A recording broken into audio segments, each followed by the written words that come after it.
Geico presents Our Town, Season 2, a 30-minute podcast produced by Best Bart Communications, a small but fierce client-centered marketing company powered by decades of experience and well-established business networks. Geico, 15 minutes can save you 15% or more on car insurance. Now, here's your host, Andy Ockershausen. And this is Our Town.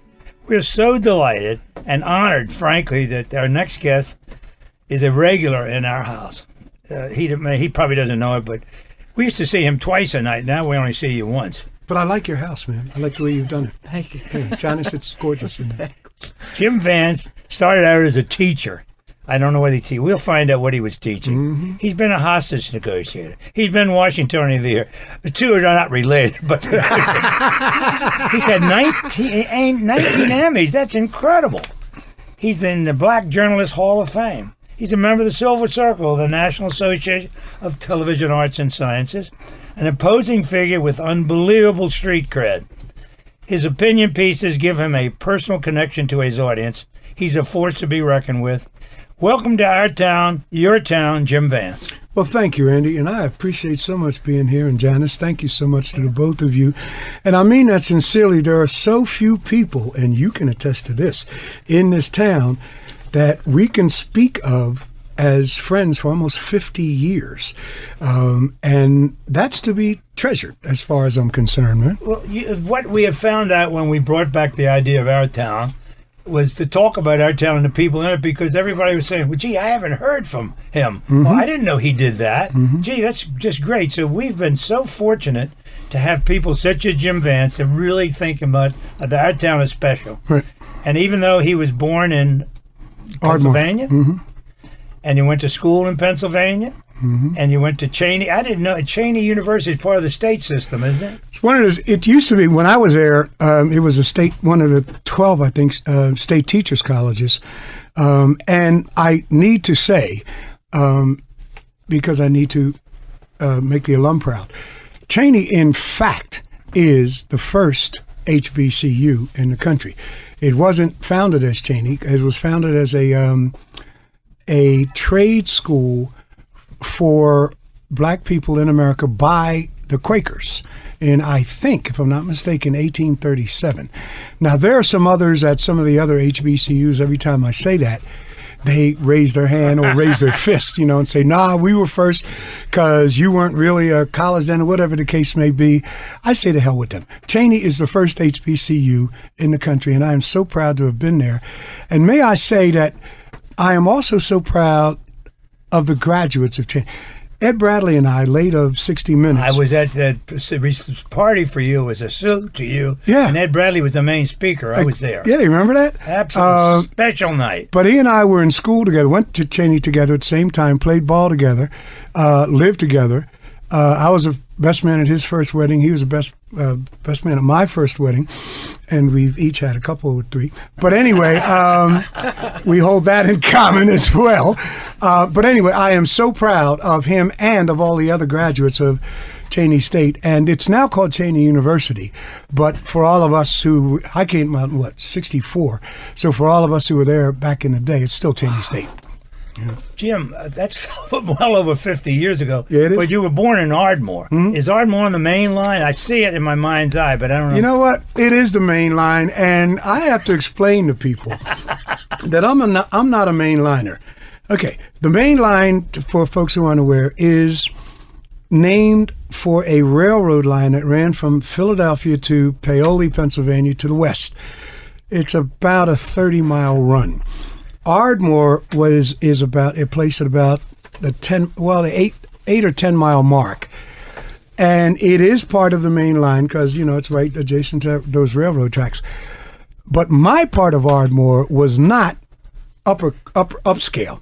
On the main line, I was on the other side of the track. On the main line, in the beginning, where, for example, the guy who founded, if I'm not mistaken, Sun Oil, the Sunoco guy, and a bunch of really big, old money. Marcus Hook. Marcus Hook. In my mind. Yeah, that and there's the town there, right? Marcus Hook, right. But anyway, my part of Ardmore was where the tradesmen and others worked who serviced all of those people who had the money on the main line. My grandfather had 16 kids, 9 girls and 7 sons. And pretty much most of my aunts at one point or another worked as maids or in some other servile capacity. My grandfather was a plumber, as were all of his sons at one point or another.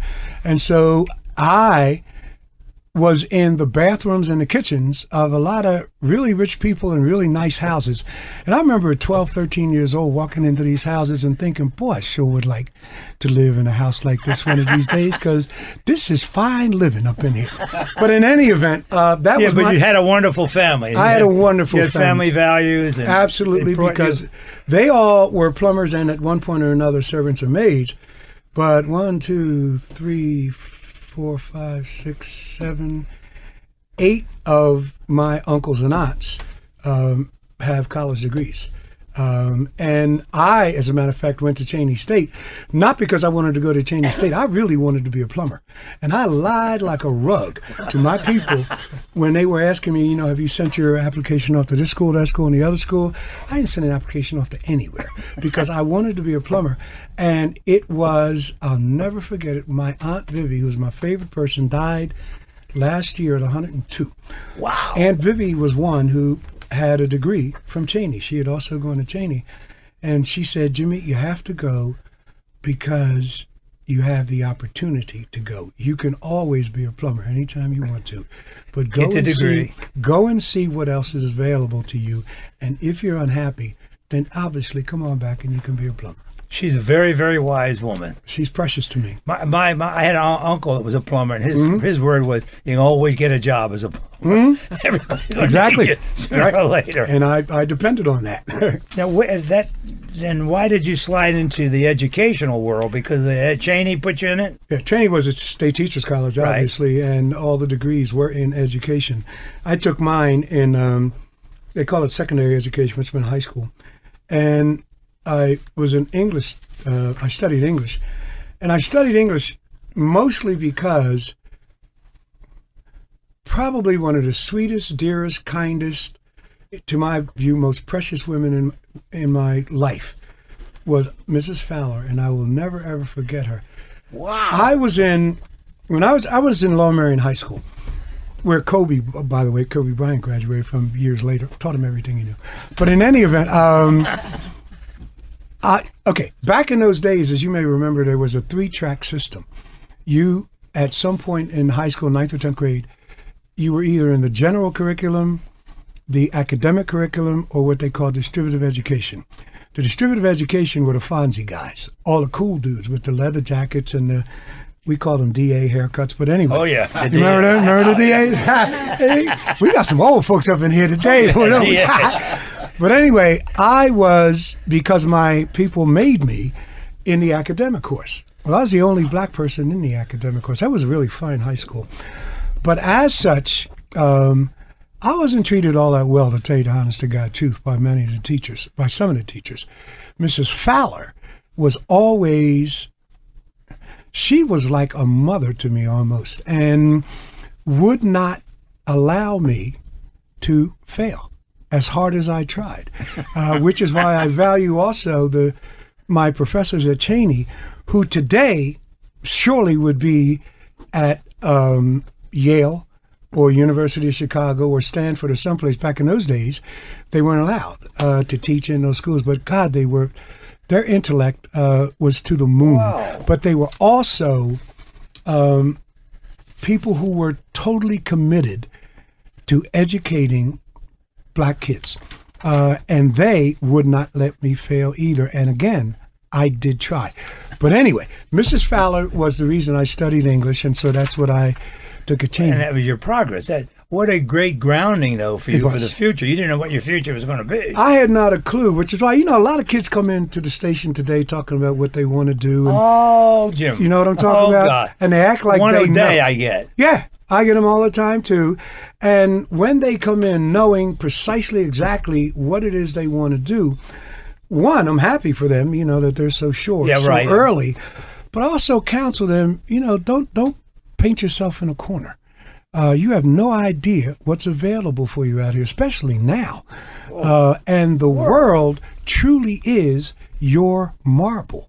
And so, good that you can focus, but, keep an open mind. I have been using that old saw for 50, 60 years to young people when they say, well, I want to be an announcer, or I want to be this, a newsman. I advise them first thing, take an English course, take a history course, take a geography course, find out about the world. Right. Be well-rounded. Come on, Andy. Just don't be a writer. Be a rounder. Exactly. And I hope they take advantage of that because the opportunities are there. You never know where you're going to end up, Jim. Right. And here's something else, though, that I share with them that you may as well, too. I ask all these youngsters, either high school or college, when they come in, what papers do you subscribe to? Either online, even online, or whatever the case may be. Andy, I am astounded at the number of these kids that come into my office, and I see them all the time, who do not read a paper every day. I was telling Julie on the way in, she asked me if I wanted more coffee, and I said, I got a big jug here because I can't survive without it in a day. Well, neither can I survive without a newspaper in my hand. Now, all of my kids don't subscribe to newspapers either, but they're online. Oh, right. New York You Times, can get it now. On the Post and on the Wall Street Journal and every other kind of thing. I am amazed at how many kids, college juniors, who come in and do not read a newspaper every day. And my counsel to them, how do you know? Yeah, what's your sense of the world? What are your sources? What's your grounding? What's your foundation? I can't believe the number of kids, not only who don't read a newspaper, who can't write a paragraph. And these are people who want to be journalists I'm talking about. These are not folks who want to be lawyers who perhaps can pay somebody to write their briefs or whatever. But I am simply amazed. Can I go? Absolutely. What's it called? Diagramming. Remember we had to learn how to diagram a sentence? Absolutely. That's how you learn the language, by diagramming, when you know where every word goes and why it's there and what its point is, what its value is. I keep hearing from all these kids I see today, nobody ever taught them diagramming. They don't even teach it anymore. They're just getting back now, as I read the other day, to cursive writing. Yeah. I don't even teach cursive writing anymore. It's so stunning what you find out the young people are missing because they're the ones that are missing so much. Absolutely. When you don't read that paper. And you can read it online. Yeah. And you're so right. right. But at least read, And learn how to write. You were a teacher in the high schools in Pennsylvania. And Philadelphia. And then your career in radio, but you worked for the newspaper too, didn't you? That's a funny story, man. I was teaching school. My wife's father at the time was a lawyer, later became a judge in Philadelphia, but he had his own firm. He and two of his partners bought what was the oldest newspaper in the United States, out of Philadelphia, because it's called the Philadelphia Independent. It was a tabloid. And I will never forget the day. It was going under because, funding and every other kind of thing, and people were losing interest, as newspapers now are.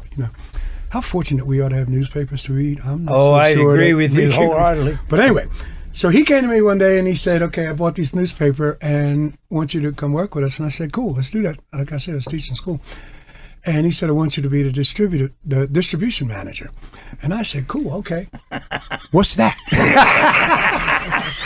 Don't miss That's the how much I opportunity. knew, right? So he sent me to a guy who was the only an assistant distribution manager at the Philadelphia Evening Bulletin. Back in those days, there were two big newspapers in town. The morning paper was the Inquirer. Right. The evening was world the famous newspaper. Yeah, like here you had the Star and the Post. And the Post. And at one point, the Daily News. News, right? a little tabloid. Yeah, I loved it. But anyway, so I called this guy and I said, what do you do? Long story short, I became the distribution manager. Because it was a wide open shop, I hung out all the time with the black reporters that he hired. These are the guys that had worked years ago during the war and otherwise for the Amsterdam News and for the big black newspapers. Right. Oh, I know Chicago Amsterdam. Defender. All of those New York. newspapers. God, I learned so much from those guys, and I remember so well and so fondly sitting in that rinky-dink, funky old office where everybody had a cigarette either hanging out of their lips and one or just hanging over the ashtray, and ashes all over the floor. And we're sitting up there at 2:45 in the morning talking about, or my listening, I wasn't talking, my listening to their experiences in North Africa during the Second World War, or in all these other. You get a history lesson right in your newsroom. Oh my God, it was an encyclopedia in that newsroom, and I cherish it to this day. At the same time, there was a guy, he was a hustler, who got a radio show in Philly, called him the Mighty Burner. Sonny Hobson was his name. Remember Rip and Read? Of course you remember Rip and Read. Oh, absolutely. Click, click, click, click, click. On the hour. Sonny had to do Rip and Read News. He hated doing Rip and Read News. So he allowed me to come in after I came out of school. When I, not came out of school. After school ended at 3 o'clock, I'd go to the station, do Rip and Read News for 3 hours or so, then go to the newspaper and, write a story, some ghost-fiction, write a story. I was loving life. Now, I was sleeping maybe 3 hours a night, maybe 4 hours a night. He was, and didn't even want those 3 or 4 hours. You know what I mean? Remember when we were 25? You could do that. Last thing you wanted to do was go to sleep. Because there's something to do. I might miss something if I could. Sucking up that information, though, was worth it. It started your career in radio. Absolutely. Well, we're going to take a break here, Jim, and get back and talk about the transition from the ink to the airwaves. Let's do it. You're listening to Love Advice with Leanne. Caller, you're on the air. Hi, Leanne. Longtime listener, first-time caller. Why, in your professional opinion, do you never take my calls off the air? Is this Carl? Yep, it's Carl. I mean, we had a few dates. Everything was great. I thought, Well, when you switch to Geico, you could save a lot of money on car insurance. Okay, awesome. You should call them. I will. Geico, because saving 15% or more on car insurance is always a great answer. You're listening to Our Town. This is Andy Ockershausen, and this is Our Town. And we're talking with Jim Vance and learning so much about this man, his extraordinary background. We finally got him out of the newspaper, got him into the radio business in Philadelphia. Yeah, that was a joy. As a matter of fact, it's funny. There were 2 black radio stations in Philly back then. This is in 65 through about 68. And Moon was, forgive me, we call him Moon, call Bradley Moon, which is a story I'll never tell you why. But anyway, he was at WDAS, one radio station. I was at WHAT. He had a job. Bradley was a DJ. He had his own show. Record show? Even dead, yeah, he'll forgive me. He called it Lil Jazzbo, he called himself. Wow. It's a jazz show. But anyway, I was just doing, Rip and Read News stuff, commercials and all those kinds of things like that. And what happened to get me from radio to TV is I told you about Sonny Hobson, the Mighty Burner. He had a party one night at his house, and a friend of his had a friend who knew somebody at an employment agency. Here's the deal. I loved teaching school. I loved those kids. I loved the joy of watching the light come on, which is a rare treat. I think any teacher, and you can only get that by being a teacher. And by being there every single day. But anyway, what I didn't love is the fact that they wouldn't let me teach.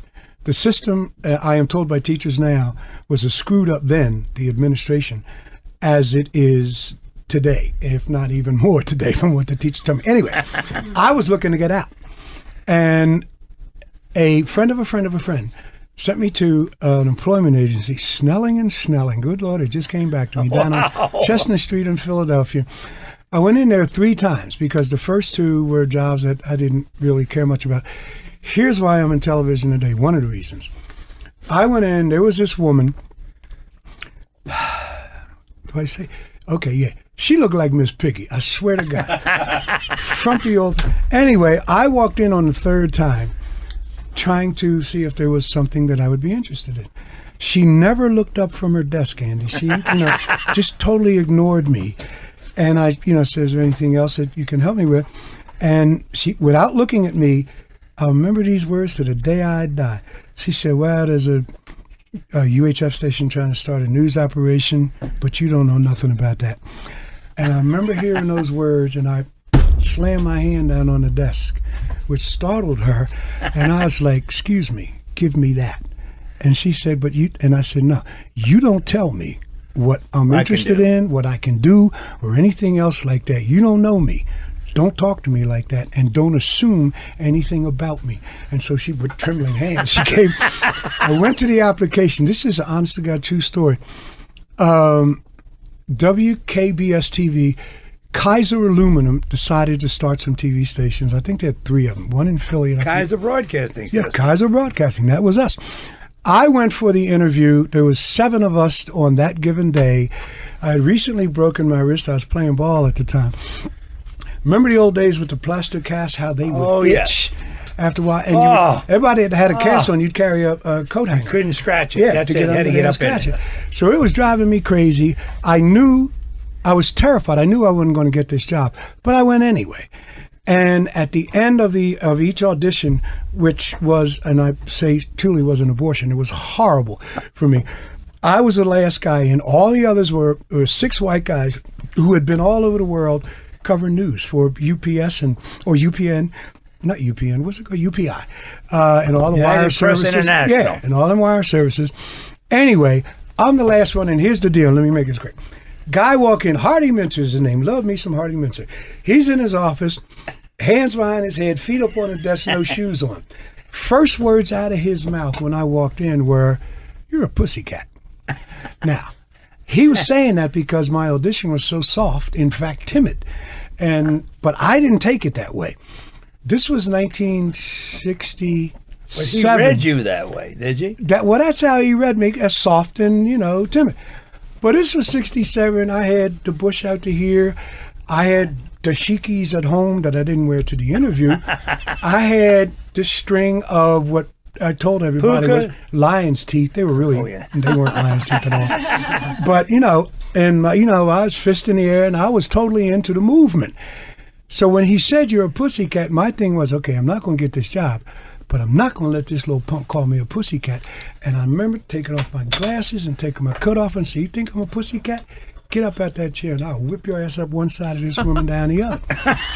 And I'm ready to throw down because I'm embarrassed. I'm not sure why I'm even. Because you're not a pussycat. No, then don't call me that. He started laughing.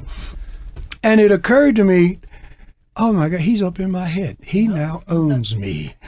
And he said, when he stopped laughing, he said, "What are you doing the rest of the day?" I said, "Dude, I'm looking for a job." He said, "Well, let's go to dinner." We went to dinner, got drunk as Cootie Brown, and he gave me the job. And to this day, I don't know why. I saw him like 10 years later when I was here, because I was only there 1 year, WKBS. He came down. We had lunch in Georgetown, someplace. Forget the name of the joint. And I asked him, "Hardy, why did you hire me?" And his answer was, he's a New York Jewish guy. "I don't know." And he talked real fast like that. And I said, "Come on, you got to give me more than, I don't know." And then he said, "Okay, you want a reason? You make love to the lens." He didn't say make love. "You make love to the lens." And I said, "The hell does that mean?" "I don't know." "But that's what you do." And He read you. He read me. He saw things that I never even realized, still don't realize and understand. That's how I got my first job. Before the event at the Gold and Silver Circle Awards last Saturday, I told that story to some students because I was in a seminar that Max Schindler had helped organize with the students there. And I told that story to them and then told them, "But listen to me, please. Do not ever think you can get a job that way today. That is not the way to get a job. Do not offer to kick the ass of the guy that's trying to hire you. It doesn't work anymore." And God only knows why it worked in 1967. But anyway, that's how I got into TV. What a great. Fortunately for you, I know the Philadelphia story because there were 3 V's, and then the U's came along. That's why they were looking for people in Philadelphia, because the other V was in Wilmington, Delaware. Yes. WDEL. Exactly. So your timing was impeccable in the early 60s. Things were just breaking loose. Timing is everything. Now, who saw you from NBC? My God. They had to hire you off of your air work. Real quick story. My news director, Hardy Mincer, called me in after I started in come on, Vance, March of 68. He called me in June, either June or July. And he said, you got any money? And I said, no, y'all ain't paying me very much. And he said, I'm going to bet you $100 that before 12 months are up, you're going to have at least 6 job offers all over the country. Ooh. And I'm like, I'm in the job. I'm coming out of a classroom into news. And I'm thinking, you are out of your mind. That's easy money. I'll take the bet. Well, I had to pay him because you got to understand, this is now 68. Kerner Commission report had come out with all the thing about, separate and unequal and that whole kind of thing. Right, we lived through that. Every major corporation in the country was looking to hire, to become more diverse. Right, absolutely. And that included 3M, IBM, Westinghouse, all the major news organizations included. And I had job offers in L.A., Chicago, New York, everywhere. Anyway, I ended up here because a guy, Irv Margolis was his name, was the news director at WRC. I know that name. And that's where Roy, I forget Roy's name, you remember him? He was the radio news director. But those were the days in the RC newsroom, the radio element was right there in the TV newsroom because they were still one company linked together, right? WRC Radio, WRC TV. Exactly. And every story that we went out, back in those days, we had to cover at least 2 or 3 stories a day. But every story we covered for TV, you also had to file a radio report. Absolutely. I remember this sport so well. First of all, I was making $12,000 a year at WKBS. I came here and they offered me $11,500, and I said, a year. I'm going to take it because it was union. There was no union at WKBS in Philadelphia, and I figured maybe I can make some money. So I came for $11,500. You got $2. No, you got $1 for every story that you filed on WRC Radio along with your TV story. In those days, you got $10 for every story that, as a reporter, that got into the 6 o'clock show. We only had 2 half-hour shows. And you got $5 for every story that you got into the 11 o'clock show. But you also got, remember, Andy, $2 for every story that you filed with network radio. Because remember, radio still was thriving big back time. in those days. NBC, you better believe. And so every third story, I was selling it to network, and they were putting it on. I'm making $2. My first year, I'll never forget in my life, like I said, that my base salary was $11,500, but we got overtime. You got golden time back in those days. Oh, boy. You got the fees and all of that. My year-end total, $19,700, which means I made, $8,000 or whatever in overtime and fees and all of that. I thought I was the wealthiest man on the face of the earth. You probably were. And, well, I did certainly feel, and I'm going to tell you why. Real quick, if I may. See, you all got me rolling. I never forget the day Bradley and I and a couple of my other boys from Chain, we played a lot of basketball back then, and we played at Overbrook, where Will Chamberlain had been. Really good games there. And it was, as long as you win, you hold the court. If you lose, then you sit on the side and you rotate, and that's where that thing of I got next kind of thing came in. So we're sitting there, we got next, and we're eating water ice. Remember, water ice and hot pretzels was a big deal in Philadelphia. And Bradley and I, Wendell Whitlock, QP, we were all talking about the day, fantasizing on the day if we can only get to the point where we could make $15,000 a year. Because $15,000 a year was $300 a week. And I remember thinking, that's this a is big in number. 66. Yeah. Who needs any more money than that? That's all the money in the world. And here I am at the end of my first year at WRC. I'm making $19,700. I went right out to Waxy Maxy, the record store, and bought 10 albums. Now, if you remember albums back in those days, $3.50, $4, something like that. It's a lot. It's $40 to spend on record albums. A lot of money. But we went out and bought 10 albums because we can afford it now. I thought it was the greatest thing. But end of that story. That's pleasure. I fell in love with this business. I swear to God. I have not, and that was, 48 years ago, I have not ever awakened on a morning not anxious to go to work every single day. I am one of those people, blessed you've heard the stories of mothers who tell people, my son does what he loves, and so he never has to go to work, ever. Yeah, that was me. Jim, you're a living example of that. My God, Yeah. the pleasure you've brought to that place, and I lived through it as a spectator on the outside, because even though Channel 7 was always in competition, but it was a friendly competition, and to watch what you've achieved and what WRC TV has achieved, Channel 4, is amazing. And Been a blessing. for some reason, if we weren't watching 7, we were watching 4. That was serious. So you're there, Wes I miss you. Sargentson and Fred Thomas, and You remember? what's the weather guy? Louis Allen? Louis Allen. Yeah. My God, Jim. Yeah. All right. Fred Thomas. You know, he went to WRC for a while. I don't know what happened Yeah, to he was him. with us. He was an anchor on one of the shows. Yeah. He did a Sunday show. Sorensen.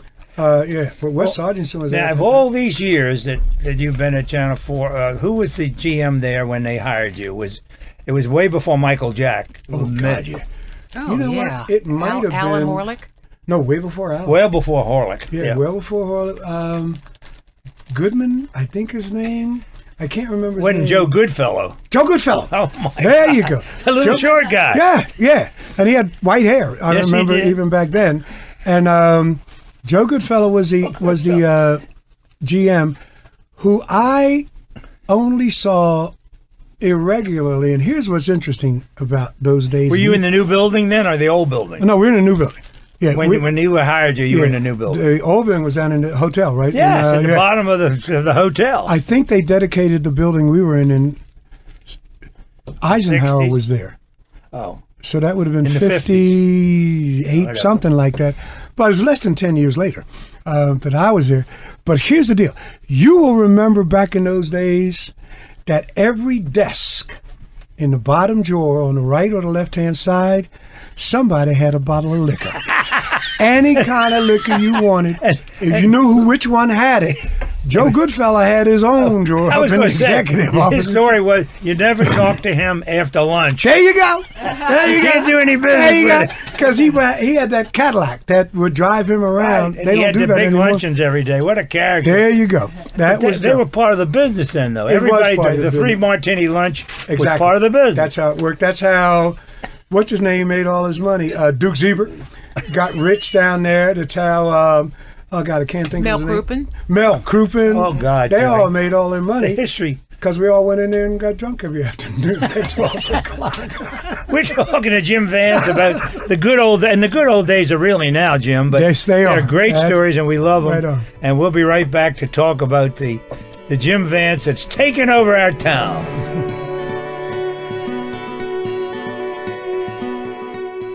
Are you still promising yourself or your spouse to get your will updated and a good basic estate plan in place? Are you finally ready to make sure you don't leave a mess behind for your family to clean up? Give me just 2 hours and I'll show you how. I'm attorney Mike Collins, host of radio's Legally Speaking show. Come to my seminar and I'll teach you what you need to know about wills, trusts, taxes, probate, how to keep your money in your family. Register now at MikeCollins.com and I'll even waive the tuition. That's MikeCollins.com. Hi, Tony Sybil here to tell everybody about our newest restaurant over off New York Avenue. It's called Ivy City Smokehouse, 1356 Oakey Street Northeast, right next to the Heck Company warehouse. It is terrific, and we have the only seafood smoker in the District of Columbia. So when you go to your grocery stores or your delis, ask for Ivy City products. 202-529-3300 or ivycitysmokehouse.com. You're listening to Our Town with Andy Ockershausen. Brought to you by Best Bark Communications. This is Andy Ockershausen and having a wonderful conversation with Jim Vance, and some of the people that had been through his life have been through our life in our town because they were great performers. He worked with a man named Glenn Rinker. I haven't heard of him in years, Jim. Unfortunately, Glenn died, Andy, and I think now it might be 10 years or so ago. Real quick story. When I came, the anchors were Glenn Rinker and Neil Boggs, you might remember. I remember Neil Boggs very well. And Neil also is not with us anymore. Did he go to the network, the Boggs? No, but he had been at the network before. It? Yeah, he had been a network correspondent, as a matter of fact. But I remember when they made me an anchor in 72, I replaced Neil Boggs, and it was an ugly time. This is way before, cell phones and all of that. But the mail and the phones were going off the hook. There are a lot of people unhappy about a black guy being put on the air. Max had just started at Channel 9 with Gordon. Right. Either just before I teamed up with Glenn or right after, I forget. But he caught some flack too. But anyway, Glenn was so totally cool. He embraced me as warmly as anybody possibly could. Quick story, Glenn and I, this was back in the day when you could carry guns. Glenn and I kept shotguns in the back of our cars because between shows from time to time, we would drive out up 16th Street, Georgia Avenue, wherever the case is, where homes are now. We would go pheasant hunting in an evening, and every now and then get one, bring it back, leave it in the car until we got home, and then cook it for dinner. But anyway, Glenn was a wonderful guy. In our town. Yeah. He was a seaman, too, remember? He had kept a boat down in on the water in Southwest D.C. What's it called right down there? Marina. On Main Avenue. No, on Main Avenue. Right. Yeah. Oh, Southwest Waterfront. Yeah, Southwest Waterfront, yeah. Thank you so much. I'm so glad you're here to help me out with all of these things. I understand why. But anyway, Glenn was a great guy. We worked together, I guess, 3 years or so, and then he went to Miami. And by the way, if I remember, one of the handsomest men that I ever seen in my life. If Glenn hadn't done what he was doing, he could have easily, or should have been, perhaps a movie star. Clark Gable would have loved to have looked as handsome as Glenn Wrinkle was, if you might remember. I remember him vividly. He was a good guy, and welcomed me very warmly and made it, so much easier. And then he was replaced by an African-American female, Sue Simmons. My God, my baby. Is that correct? Oh, yeah. I knew Sue. I thought she was fabulous. Well, she was and remains fabulous. She's not on the air anymore. Went to New York and had a wonderful career at WNBC in New York. Was not treated well when they finally decided to get rid of her and her salary. And, I could say something. She's a fabulous athlete, too, as I remember. Oh, yeah. Softball or something. I mean, she was really good. Can I tell you what else? Hell of a poker player. I used to play a lot of poker back in the day, and I had a crazy news director, a guy named Bruce McDonald, who loved to gamble. But she and Bruce and I, a guy named Stan Bernard, one of our correspondents, we would play poker, till 5, 6, 7 o'clock in the morning. I don't ever remember Sue Simmons walking out without a pocket full of money. Part of the reason was she was so gorgeous. And she would sit up there. Deceptive. It was distracting is what it was. And I'm trying to be serious about my hand and, how many cards I need and all of that. And all I'm doing is looking at every now and then I drop a card on the floor. That's America. I was an All-American boy. No way, man. Jim. That's true. But Sue was there. And she then, was at 10. And 11. But then came, remember Jim Hartz, who had been on a Today Show at one point, but who also was one of NBC's main guys covering the space program when they went to the moon.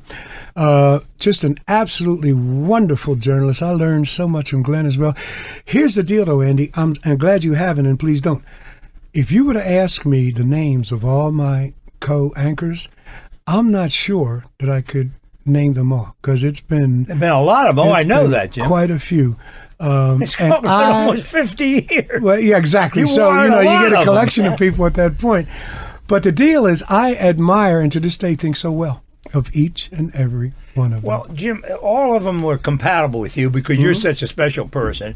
And that's no bullshit because we know you quite well. We're just about out of time for today, so we'll bring Jim Vance back on part 2 next time, right here on Our Town.